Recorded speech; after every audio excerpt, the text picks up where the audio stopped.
Imagine the Mediterranean Sea in 31 BC, its deep blue waters stretching endlessly under a relentless sun. This vast liquid arena would witness one of the most consequential naval battles in human history, a clash not just of ships and men, but of empires, ambitions, and the future of Western civilization. On one side stood the combined forces of Mark Antony and Cleopatra VII, the last pharaoh of Egypt. On the other, the rising power of Octavian, soon to become Augustus, the first Roman emperor.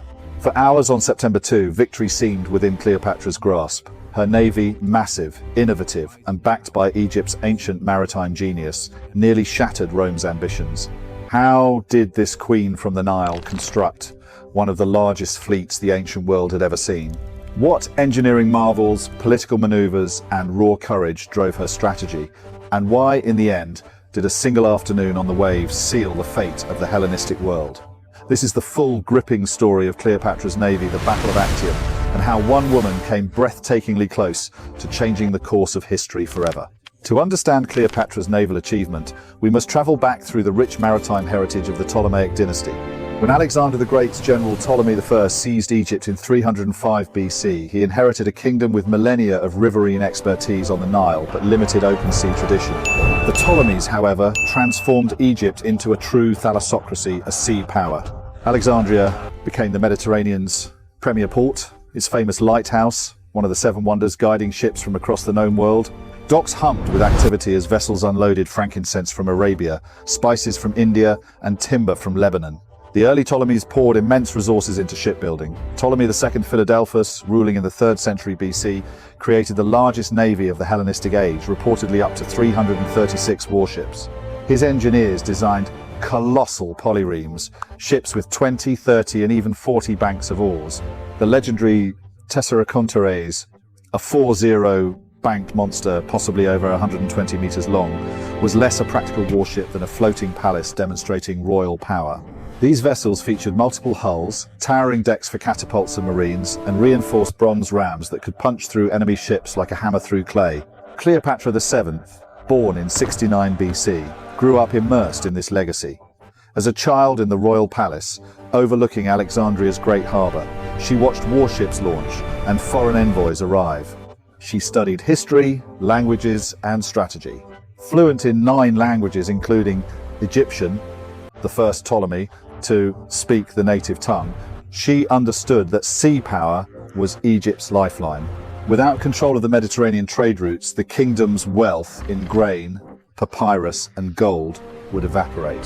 By the time she ascended the throne in 51 BC alongside her brother, Egypt faced existential threats. Rome's civil wars spilled into the east. Cleopatra first allied with Julius Caesar, who helped her secure sole rule.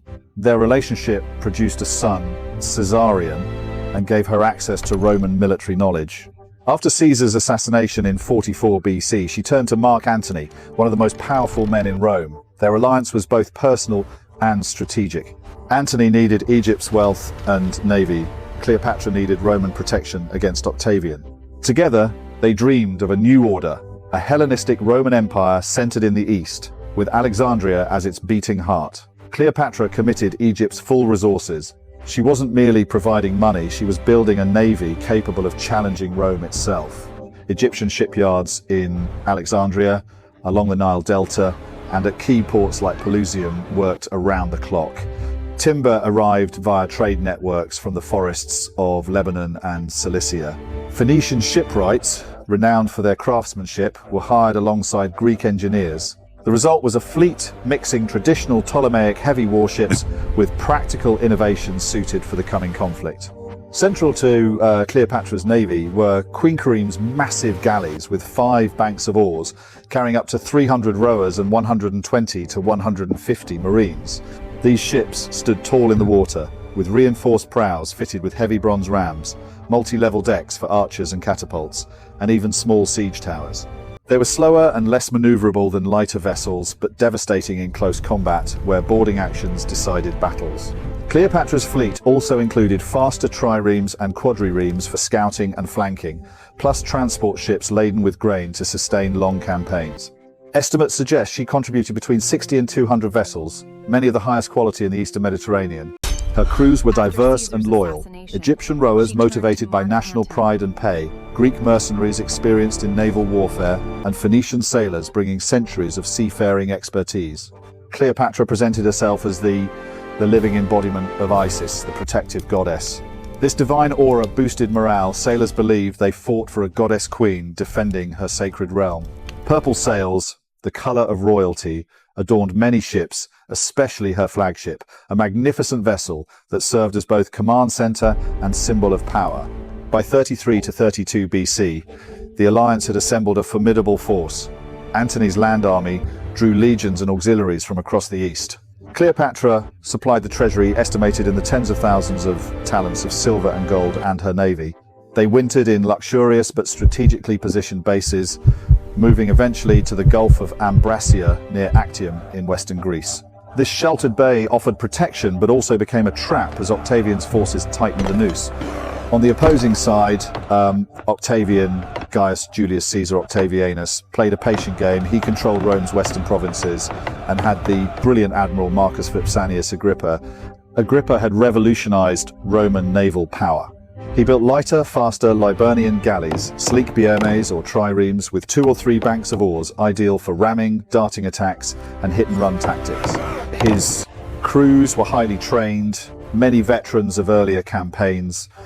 Agrippa also introduced the harpax, a grappling device that allowed Romans to hook enemy ships and turn sea fights into infantry battles where their disciplined legionaries excelled. The political backdrop was explosive. After years of uneasy alliance in the Second Triumvirate, relations between Antony and Octavian collapsed. Octavian portrayed Antony as a traitor seduced by a foreign queen, a man who had gone native and planned to move Rome's capital to Alexandria. Propaganda in Rome painted Cleopatra as a dangerous sorceress, a new Cleopatra threatening Roman liberty. In reality, Antony and Cleopatra were forging a powerful Eastern bloc. They staged grand ceremonies, distributed lands to allies, and prepared for war. By early 31 BC, Octavian declared war not on Antony directly, but on Cleopatra, framing it as a foreign conflict to rally Roman support. Agrippa struck first with lightning campaigns, capturing supply bases and cutting Antony's lines. By summer, Antony and Cleopatra were bottled up at Actium with their fleet and army. Disease and desertions plagued their camp. Food shortages worsened. Yet their fleet remained a potent threat. The morning of September 2, 31 BC, dawned clear. Antony's fleet, roughly 230 to 500 ships, depending on ancient accounts, with Cleopatra's squadron of about 60 inches reserve, rowed out of the Gulf in a crescent formation. Antony commanded the right wing with his heaviest vessels. Other trusted generals held the center and left. Cleopatra's squadron waited behind, protecting the precious treasure ships carrying the war chest that could fund future campaigns. Purple sails furled, oars dipping rhythmically. The massive ships presented an awe-inspiring sight, wooden castles bristling with weapons, banners waving in the breeze. Octavian's fleet, around 250 to 400 mostly lighter vessels under Agrippa, formed a blocking line offshore. Agrippa's plan was simple but effective. Use speed and numbers to envelop the heavier eastern ships, avoid direct ramming contests where size favored Antony, and exploit any gaps. As the fleets closed, tension crackled across the water. The air filled with the sounds of drums keeping time for rowers, shouted commands, and the creak of wooden hulls. Around midday, a favorable breeze arose. Antony signaled the advance. The battle erupted in chaos. Antony's heavy quinquiremes charged forward, seeking to ram and board. Their bronze rams crashed into lighter Roman hulls with thunderous force. Towers on the decks rained arrows, stones, and incendiary missiles. Marines clashed in brutal hand-to-hand fighting. Swords flashing, shields clanging, men tumbling into the sea. Blood turned patches of water red. Burning ships sent black smoke billowing skyward. Screams of the wounded mixed with war cries. For hours, the outcome hung in the balance. Agrippa's Liburnians darted like wolves, breaking oars, hurling javelins, and using the harpax to latch onto bigger targets. Once hooked, Roman soldiers poured aboard, overwhelming crews in brutal deck fights. Antony's heavier ships, though powerful, struggled with maneuverability in the confined waters. Rowers tired under the relentless pressure. Gaps appeared in the formation. Cleopatra, aboard her flagship in the rear, watched intently. The pre-agreed strategy was clear: hold the reserve, protect the treasure, and if the battle turned decisively against them, break through to open sea and sail to Egypt to regroup. This was not flight out of fear, but a calculated preservation of resources for the long war ahead. Egypt's wealth could rebuild armies. Antony and Cleopatra had discussed this contingency. As the afternoon progressed and the wind freshened from the right direction, Cleopatra gave the signal. Her squadron, 60 of Egypt's finest, raised their purple sails and charged through the center of the melee. The move was daring and disciplined. Egyptian ships sliced through the chaos, their rams clearing paths, sails catching the breeze. Dozens followed. It was a breakout, not a rout. Antony saw the maneuver. Realizing the main line was collapsing and the day was lost at sea, he transferred to a faster vessel and followed Cleopatra. A core group escaped with them. The remaining Antonian ships fought on valiantly for a time, but leaderless and demoralized, many surrendered or were destroyed. By nightfall, Octavian controlled the sea, yet Antony and Cleopatra survived with enough ships and treasure to continue the fight from Egypt.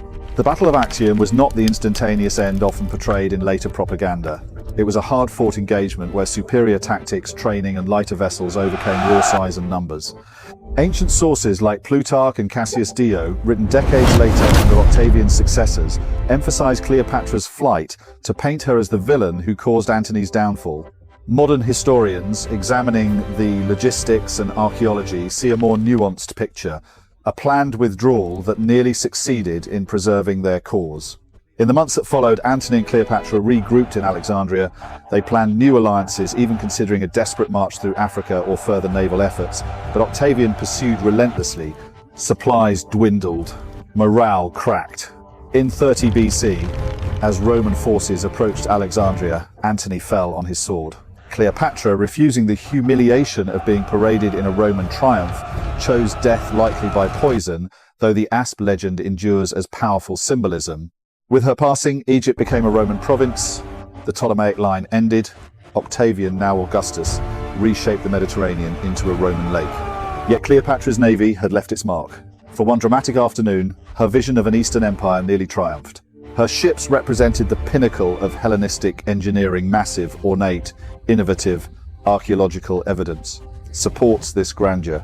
Octavian's victory monument at Actium incorporated dozens of captured bronze rams, some from enormous vessels, proving the scale of the enemy fleet he faced. Underwater surveys near the site have revealed wrecks and artifacts telling of that fateful day. Cleopatra was far more than the seductive queen of Roman propaganda.